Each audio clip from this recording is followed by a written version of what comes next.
Man, in today's video, man, I'm gonna give men some words of wisdom, because in this video that I'm gonna play today, man, you'll see that a woman divorces her husband because he lost his job. Roll that clip and let's talk about it. Married? I'm going through a divorce. What happened with that? Basically, my husband stopped meeting my expectations. What you mean? When I met him, when I met my husband, I told him what I expect from a man. The number one rule with being with me is you have to provide. I won't settle for anything less. My husband ended up losing his job. He had a job? Where he worked He had at? a job. He was a manager at a Put the warehouse. mic in so these people can hear. He was a manager at the warehouse? He was a manager at a warehouse. So he ended up losing his job. Came home and he told me, okay, cool. All right. A month went by and he looked for me to pay the bills. Who paying what bills? I was going to consider it if he gave me the money back for paying the bills. And he told me no. He felt like he shouldn't have to do that. What do you mean? When I told you, as a man, I expect you to provide. Under no circumstances will I ever touch bills as long as I got a husband. None. If you can hear, He probably happy you don't know. I'm sure he missed me. Headache? That would be a headache for me. I know I just lost my job. What if he lied? You can do that. I just lost my job, baby, to test. But What is he doing now? That's childish. Like what you said to me for, that's childish. I'm saying to see what I got. Now I see what I got. If you asked me to be your wife, you knew what you had. Nah, I ain't thinking I gotta lose my job from the warehouse and they gonna do that. But you knew what it was. Like you knew what it was. I told you who I wanted from the beginning, and you still asked me to be your wife. Oh, you told him that if he loses his job, you gonna tell him? I didn't tell him that, but I told him you are to provide, and I told him, baby, your money is my money, and my money is my money. So he didn't have any more money, and that was a problem for me.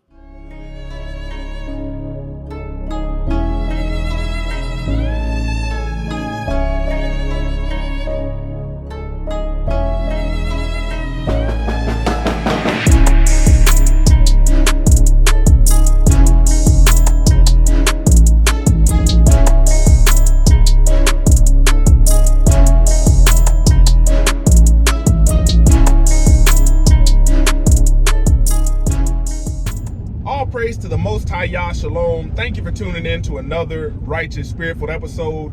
Today I'm back at it in them trenches, handling that kingdom business. You know, in this video, man, I want to give men some wisdom, you know, to try and help you avoid situations like this. You know, and I'm gonna break it down into two different areas that you need to focus on and prioritize. Now, in this day, time, and hour, you know, biblically, the last days, we're seeing a lot of what the Bible says about the last days. In the last days, difficult or perilous times will come. People will be lovers of self.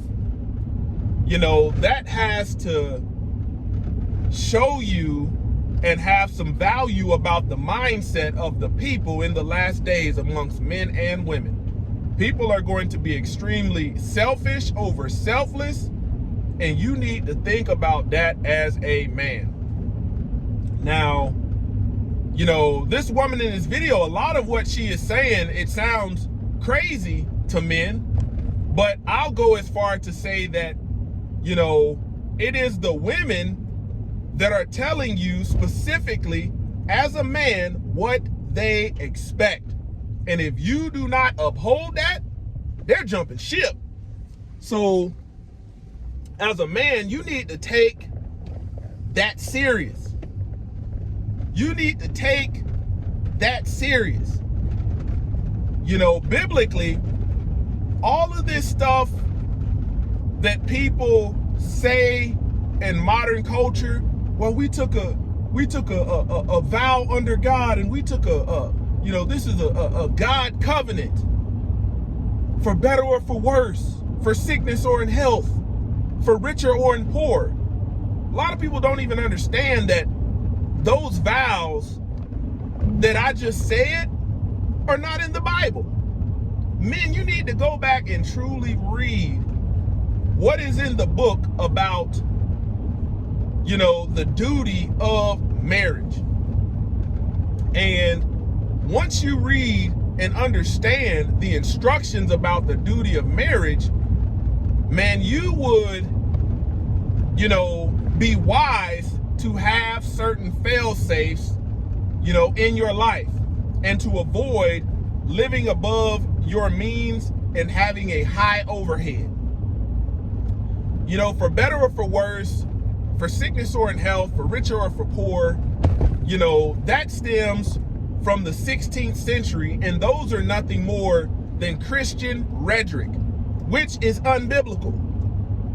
There's nobody out there that can prove that those vows, for better or for worse, for richer or for poor, for sickness or in health, is biblical. It's not out there. There ain't no book, chapter, and verse for it.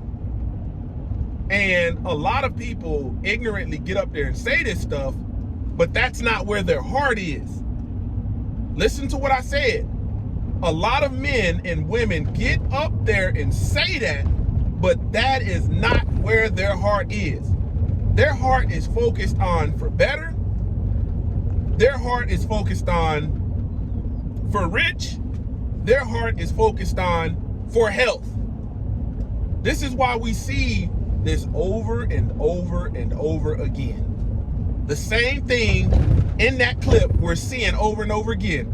Husband falls ill, woman jumps ship. You know? Marriage is in a rough patch, women jumping ship. Men, man, you have to go, I've said it again, you have to go after the biblical woman. And this man, you know, a man's choices is what causes him to suffer. When you do not make wise choices as a man, man, your choices are gonna haunt you. Man, I want you to think about right now, with all of these government layoffs, all of these companies letting people go.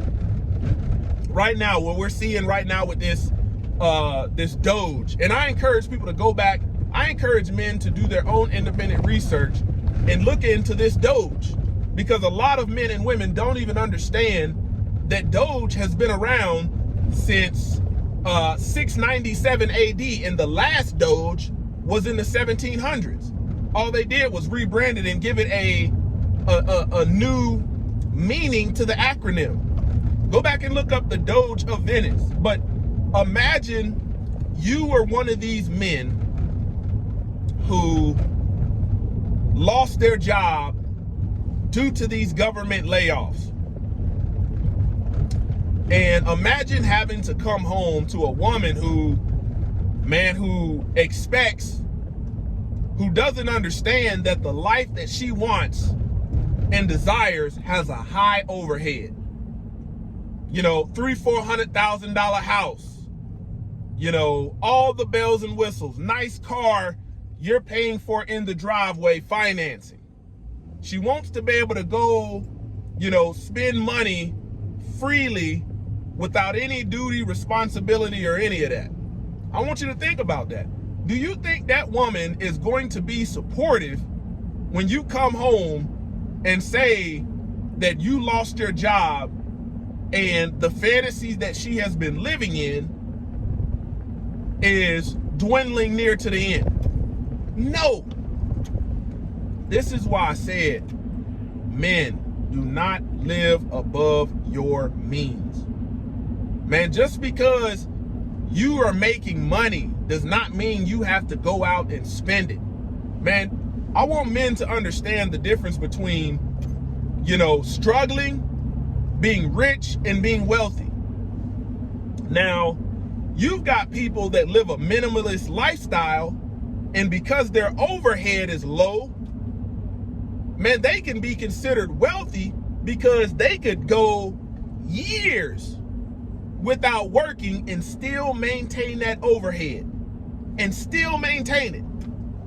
Because you have to think, man, if you do the math, if your cost of living as a man is $4,000 a month for your family, I'm just giving you an example, $4,000 a month, and you're making $6,000, you know, at your job, and one day your job decides to lay you off. If you got 8 G's in the bank, man, it's only 2 months before you're homeless. So I want men to truly think about, you don't always need that new car. You don't always need the latest and the greatest. Because I'm gonna tell you, you know, if you got a mortgage, you know, car payments, man, you need to be figuring out ways to reduce that. pay this stuff down. That way, you know, that $700, $800, $900 car note that you have been paying is no longer holding you by the balls. Because, man, a lot of these women are not built for their standard of life to change or to fluctuate. When they met you, man, they were expecting a certain standard of life. And I tell you, man, when you're going after the biblical woman, man, she is appreciative. She is grateful. I'd rather be consistent as a husband than be on this roller coaster of everybody loves the highs going high, but when you're on that roller coaster strapped in and buckled in, you're not the one that's pushing the buttons down on the ground, controlling when that thing is about to hit the dip. And that's what a lot of men are realizing right now when they lost their jobs recently. You're coming home to a woman that's like, oh snap, you know, she's on panic mode. And I tell you, men, you would do a lot better in this area if you kept your cost of living low.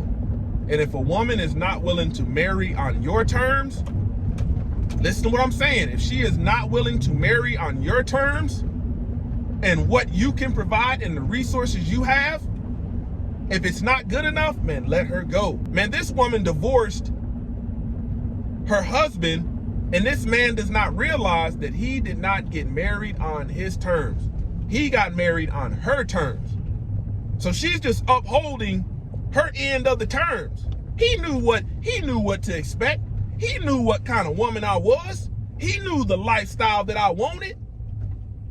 Man, this is why I tell you over and over again, you have to get the plain Jane. You have to get the plain Jane. I want you to understand, man, a woman that is a plain Jane, that is simple, prudent, Yah-fearing, man, if you were to come home and tell her, you know, that you lost your job, you got to think she's trying to come up with solutions to be a helpmeet. She's going to be like, hey, we probably don't need to do X, Y, and Z because that's going to mess up the budget and we need to just try to keep this thing afloat. That's the difference between having a helpmeet and a woman that just says, help me live this fantasy. Keep your overhead low. Man, if you got credit card it, get out of it. Get out of it. Get out of it. You know, if your job has a dollar for dollar match, you know, program, you know, or if they don't have that, you need to have some kind of investment to be a safety net. And you need to be putting into it. You need to be paying into it. Because I want you to understand, imagine if, like, if I had a healthy 401k or an investment, man, I'm not coming home saying I lost my job and being sad because I've got something to float me. I've got a plan B. Now, when things get to plan C and D, or when we get to that contingency or that emergency option, that's when we might present it. But I'm afloat it based upon, you know, me having what in the military we call a PACE plan, primary, alternate, contingency, emergency. I'm afloat it based upon these reserves that I have. And then when I end up finding some more work, I'm gonna be like, man, hey, I just landed me a new job. Woo! Praise Yah. Look, because I landed a new job, and to a woman, she's gonna be like, man, how come you ain't working at the old job? Oh, I was looking for something new. Looking for something new, which I was. Man, I'm telling you, man, if you put a lot of these women that did not sign up for worse, that did not sign up for poor, that did not sign up for sicker, man, if you put them in panic mode, man, they're gonna jump ship. They will jump ship. Because that's not what they signed up for. And because you didn't stand or make known your terms and see to it that she would adhere to those, you find yourself in this situation just like this man did. I can't tell you enough, man. Keep your overhead low. Keep your overhead low. You do not want the woman that's running up the bills. You do not want the irresponsible woman. Man, you want a woman that is energy conservative. Meaning before she goes out the house, she's gonna turn the lights off. She's gonna make sure everything is turned off. That's it. You want the woman that is prudent, that is thinking about your best interests. That's the woman you want. And even at that, man, you still have the duty to provide for her. You know, when you think about a man not providing for his woman, man, that's grounds for divorce. Biblically, you're not providing. When a woman has to step into your role for an extended amount of time to do what you should be doing, that is grounds for a divorce biblically. That's ground. So men, I know what I'm saying sounds foreign, you know, about your overhead, but it's I want you to understand, man. Imagine your mortgage. I'm just giving you an example. Imagine if your mortgage was, you know, $900 to $1,000. You know, your bills and all together, $1,300. It's easier to maintain. That right there is overhead. Maybe your bills out the door, including food and everything, is $2,000. It's a lot easier to maintain that than to try to maintain a $4,000 to $5,000 a month overhead. It is. You know, like, you want a woman that if all she cares about is having a working vehicle, you know, that's safe, reliable, dependable, working. That's the woman you want.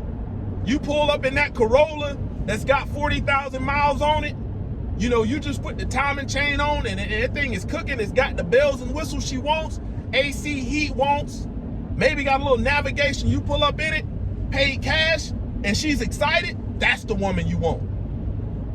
Because that overhead is going to be a lot easier to maintain. Okay, man, you have independent women out here complaining about the cost of living, and a lot of them are successful but are living above their means. What does that tell you? When your standard of living is so high that you cannot make it off of one income, man, you need to reevaluate the situation. Because these women don't want to be working. These women don't want to be working when they can go find somebody else that's not going to make them work. That's why they jump ship. You know, you as a man, I understand, man, all of this stuff looks good. You know, these big trucks, and, you know, you want to put the wheels on your car. You want to get it in. But you think about it, you got a $4,000-$5,000 overhead a month. You're making good money. I don't doubt that. But you want to have you want the Scat Pack in the driveway. You want the Hellcat. You got a $1,200 car note. The woman got a $900 car note. That's 2 G's in itself just in cars. See, men would be able to sustain a lower cost of living, you know, a lower overhead for a longer amount of time if we were to let go of a lot of these worldly possessions that don't really mean nothing. Man, that's the message that I want to give you. Choose the biblical woman. If her terms don't line up with the biblical woman, man, sayonara, wedding off, and keep your cost of living low as a man so this tribulation does not find you.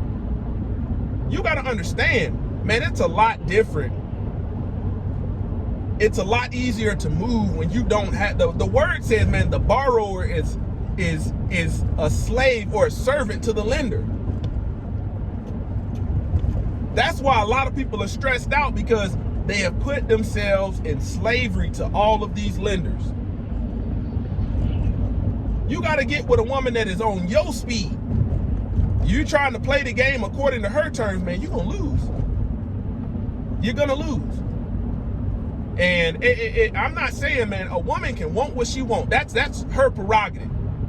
But I'm telling you how to thrive, how to prosper. how to prosper. Keep your overhead low and stick with the woman in the book. These women are very vain and, spending all this money on nonsense and always, here's another one, man. Man, if you look at a woman's closet and she's constantly buying clothes, trying to stuff them in a closet and they don't fit, that lets you know, man, she's hooked. She's hooked. Where are you going to put all this stuff? Don't even have room for it. Man, you want a woman that is grateful and appreciative for the basics. Ain't nothing wrong with the basics.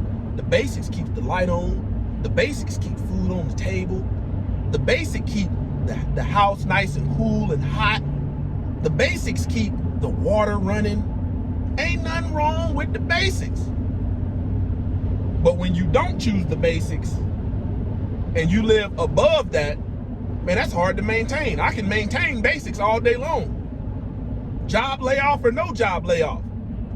Man, I'm trying to give you a way out or a way to move so you don't find yourself in this situation. Closer to Y'all Ministries, kicking it gun barrel straight.